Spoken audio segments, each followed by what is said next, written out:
Hello, my name is Joshua Self. I'm from Las Vegas, Nevada. I'm entering my first NPC competition in the men's physique. So I do work on my abs almost every single day, 5 days a week. Okay, I just want to comment on a couple of things. He said he works his abs every day. So, a natural question, is that a good strategy? Well, the first thing I would say is, do we work any other body part every day? And the answer obviously is no. We don't work our pecs every day. We don't work quads every day. So why would someone work a muscle every day? And I can tell you right now, a common misunderstanding is that working your abs will help, quote, define your abs. Well, that suggests spot reduction, losing fat locally. You cannot do that. You cannot lose fat on your chest by working it every day, nor on your legs by working them every day. So the idea that you can somehow dissipate localized body fat by working that body part is already wrong. The next part of the argument is, does it build the muscle any better? We know it doesn't. We know that a muscle needs recovery time. So the best strategy for abs is the same strategy one would use for pecs or for quads, which is to work the muscle as well as you can work it during a given workout, and then allow at least 1 or 2 days of recovery time before you hit it again. Mondays I'll work the midsection, Tuesdays I'll work my obliques, and then Wednesdays I'll work my lower abs, and then I'll do that again for Thursday and Friday. He might argue, well, I'm not actually working the same muscle every day, I'm working different parts of the muscle. And that's partly true, partly not true. The external oblique, the muscles that are on the sides of the waist, do in fact have a different function. And it's true that when you're working the rectus abdominis, the obliques are not working fully. They're still participating, but they're not working fully. So he might have a good argument there. However, the lower abdominal is in fact part of the entire abdominal. So that is not a separate muscle. Now you can do a Google search, you can do an anatomy search, and you can look at the rectus abdominis. And what you will see is that that muscle starts at the rib cage at the top, it comes down, it connects to the pubic bone of the pelvis. And it has one function and one function only, and that is to shorten and bring the two ends together. When that happens, depending on what you've stabilized, if you've stabilized the hips, then the rib cage will come down to the pelvis. If you stabilize the rib cage, the pelvis will come up, but the muscle doesn't know what's coming toward what. All it knows is it's getting shorter, right? So, and if you look underneath that rectus abdominis, there's no other anchor underneath that. It's only an origin and an insertion with nothing in between, which means that you cannot separate what part of the abdominal muscle you're going to work. When that muscle gets contracted, there's an all or nothing principle of muscle contraction in play.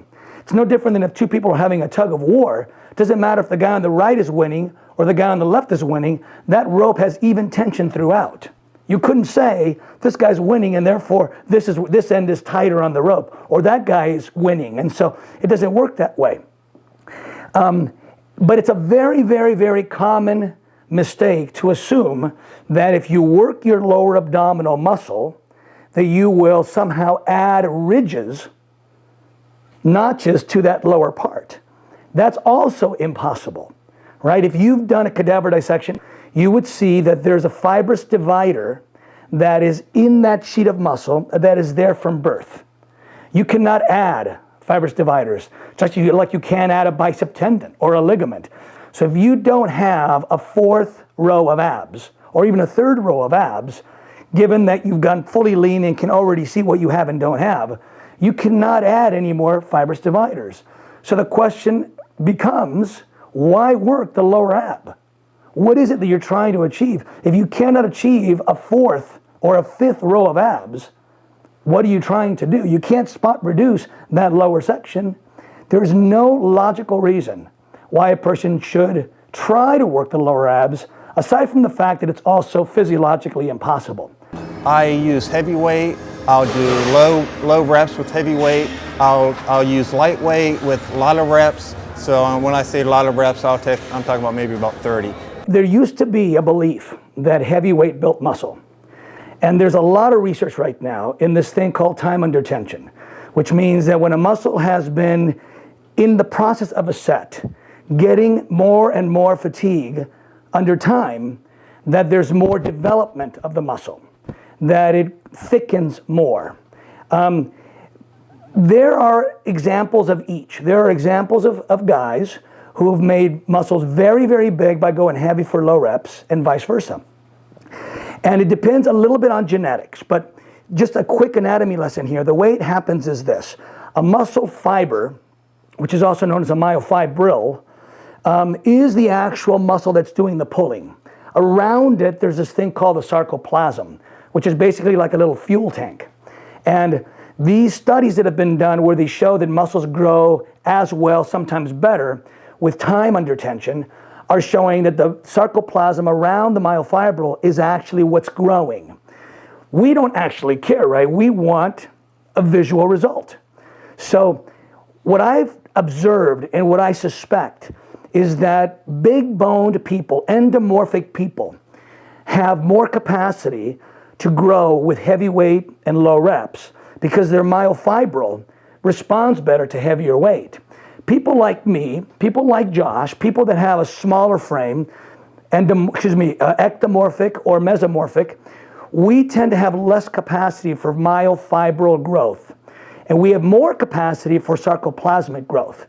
So he's going to get better development from this 30 rep stuff that he's doing than he would from the heavier weight 10 rep stuff. The goal of my abs is to make them pop as much as possible. If he wants to make his abs pop, his strategy is, aside from making sure that his diet is right and he's getting as lean as possible, his best strategy is to make that muscle fiber of the rectus abdominis thicken as much as possible so that when that ridge, which of course won't grow, stays put, the muscle in between the ridges grows and creates deeper and deeper notches. Keep that in mind. It's not the notch that's going in. It's the stuff in between the notches that are going out as they grow.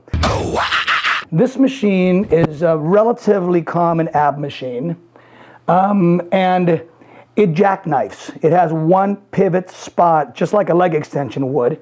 And the reason why that has to be pointed out is because, A, the spine is not a knee. The spine is not an elbow. The spine doesn't jackknife. It doesn't bend in one place. It bends in numerous places and creates a rounding rather than a bending. So that means that we're already talking about a machine that's not going to quite allow him to fold his spine in a perfectly natural way, number one. Number two is most of these machines allow him to put his body higher or lower. And the question comes up is, where is the best place to put your spine? Well, as I said, it's already not an ideal machine, but you might as well put the bend of the machine somewhere in the middle of the spine.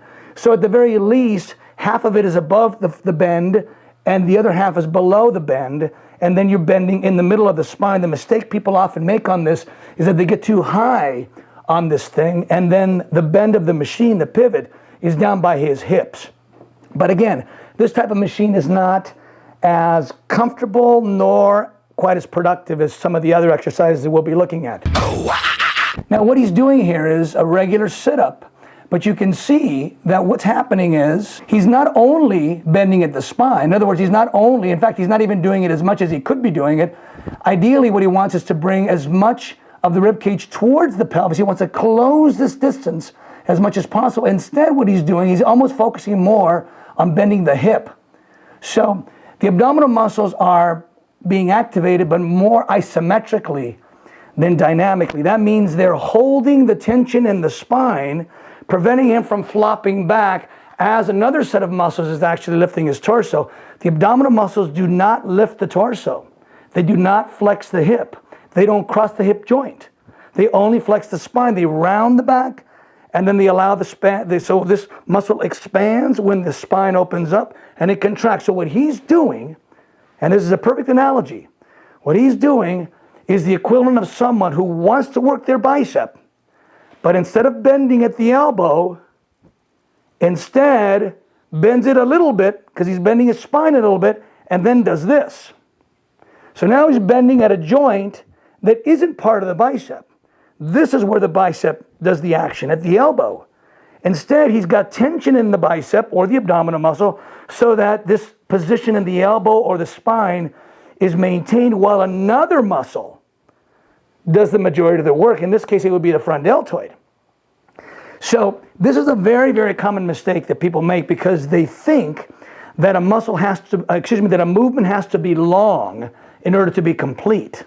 He thinks that he's doing more of a full range of motion by going all the way down to the flat position and then sitting all the way up, when in fact, the abdominal muscle only does a short little movement that involves only the spine. Now he's doing something else that's very interesting too, is ideally when you do a leg extension, for example, the movement is finished when the muscle is contracted, right? So ideally you want muscles to be fully contracted at the conclusion of an exercise.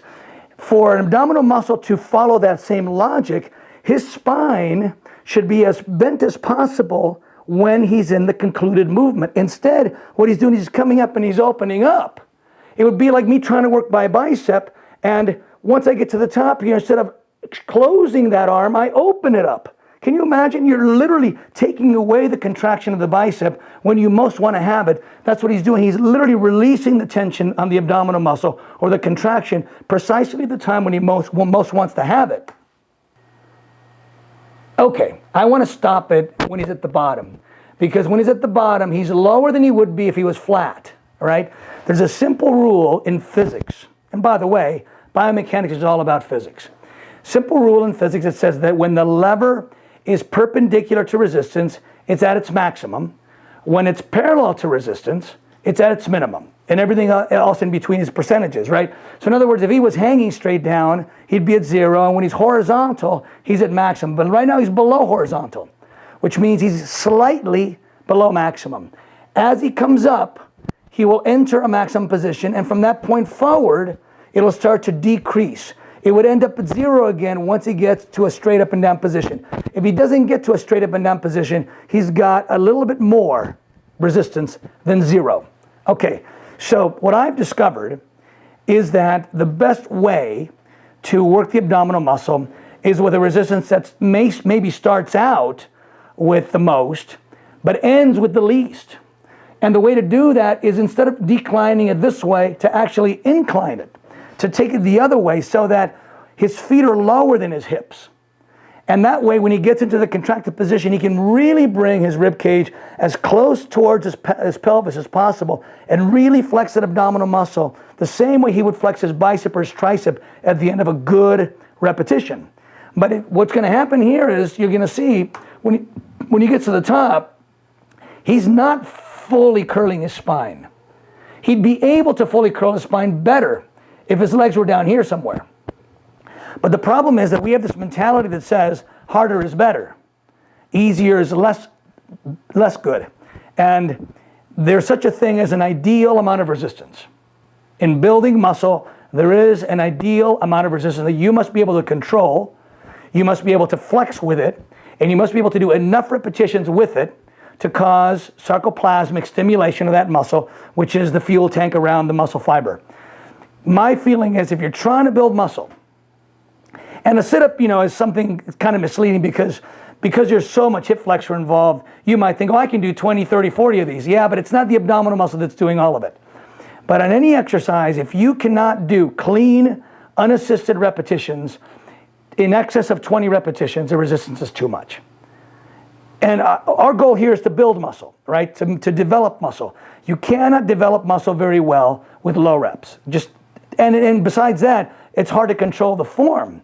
It's hard to control the contraction with a resistance that's so heavy that barely allows you to get 5 or 10. So I encourage you, go for the feeling, go for the contraction, go for the isolation. You'll get a much better result than if you pound with heavy weight.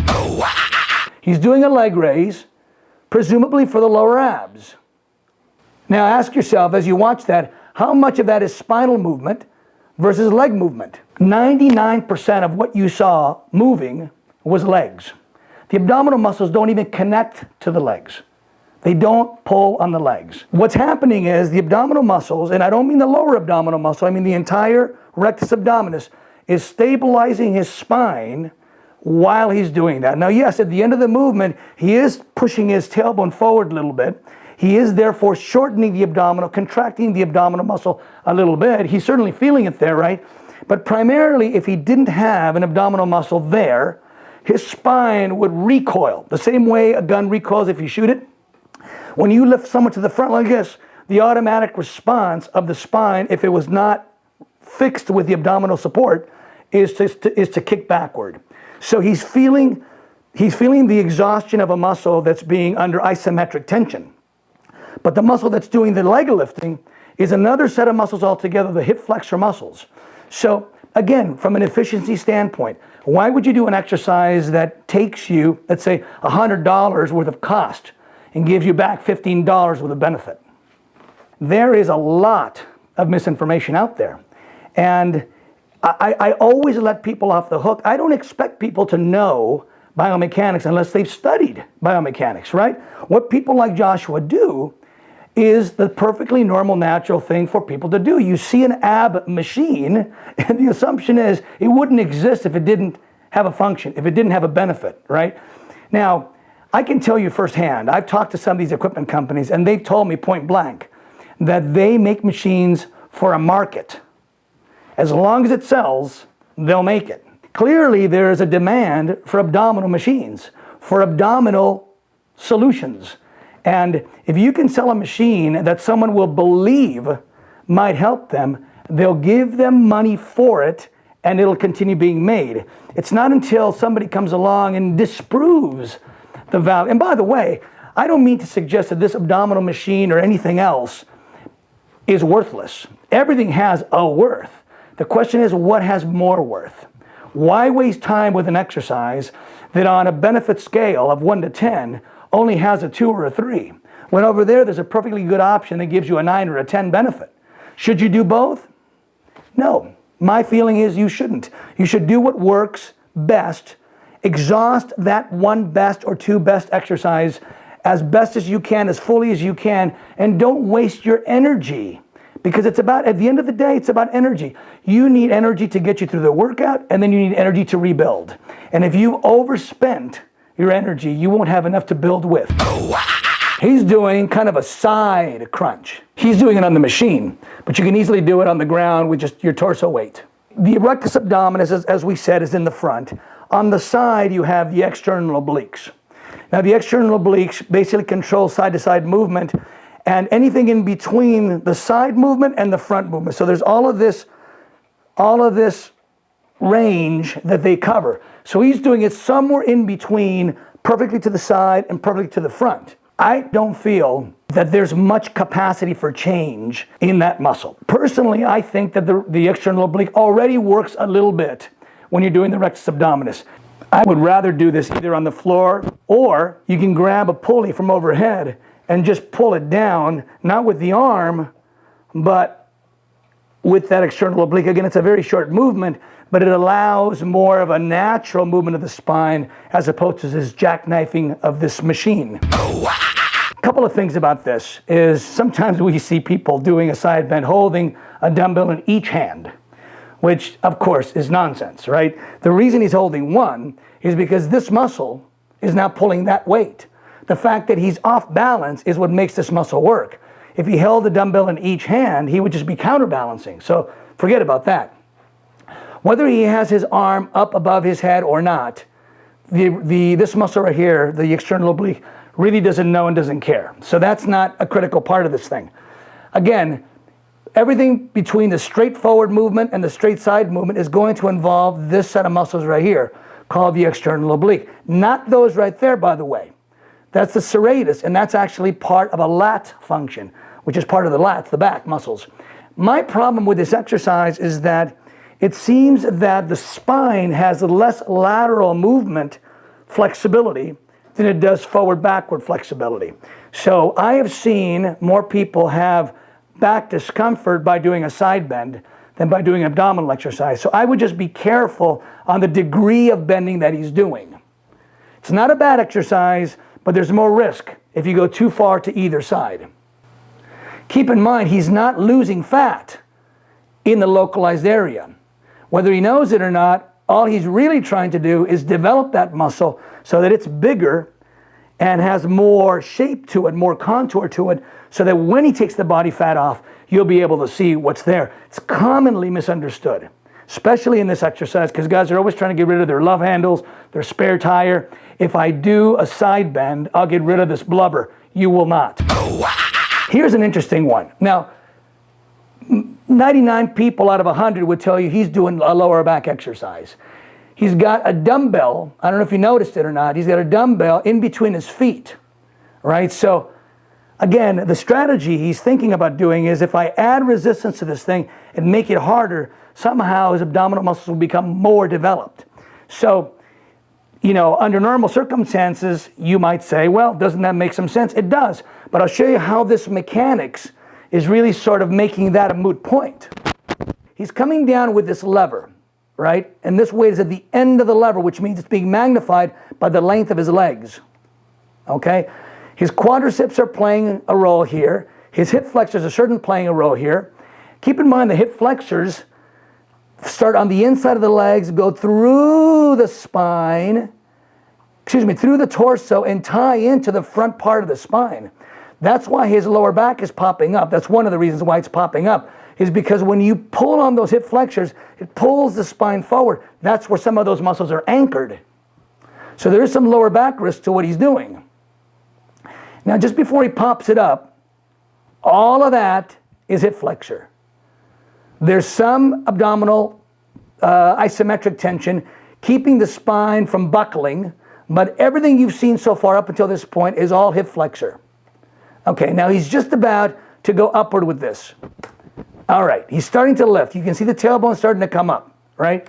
Now, the fact that these legs are mostly straight is good. Sometimes what you see is these legs come all the way over. And of course, that's kind of silly because literally the spine will come up because it's being pulled up by the weight, not by the abdominal muscles. Okay, now what's happening here? I can guarantee you if he lets go of that handle, he would fall. Okay, which means that to some degree, what's being pushed upward is he's using his lats to actually push this upward. Because the spine can only push upward so far, right? The idea of moving the tailbone up off the bench is good, but this much clearance would be impossible by doing only an abdominal contraction. What's doing all of this is the arms and the lats. But again, once he pulls his tailbone up, this is what's actually happening is the abdominal muscles are being pulled toward the top of the rib cage, or toward the top of the muscle, which is the bottom of the rib cage. And that shortening is it. That's all the abdominal muscle does, and it isn't being done by the lower abdominal only. It's being done by that whole sheet of muscle. So what's happening, he's got all this leg movement that's being done, all this arm and lat movement that's being done, and a little tiny percentage of that exercise is abs. So again, from an efficiency standpoint, why not just do what the abdominal muscle does? Getting back to that curl. Why would you do an exercise that involves all of this other movement if all you need to do is the one movement for the bicep, the one movement for the abs is a spinal movement only? Boom. That's it. That's as far as he would need to go to get as much contraction in the abdominal muscle as possible. From here on up, it's not the abdominal muscle that's doing the work. That's all right here. So that's what we're about. We're about trying to figure out a strategy that makes the most amount of sense. That is the safest, of course, but also that produces maximum bang for your buck. You want to spend a certain amount of energy in the gym, and you want to get a return on that investment of energy that's equal to your investment, right? Don't waste time in the gym doing exercises. Hanging leg raises is another one.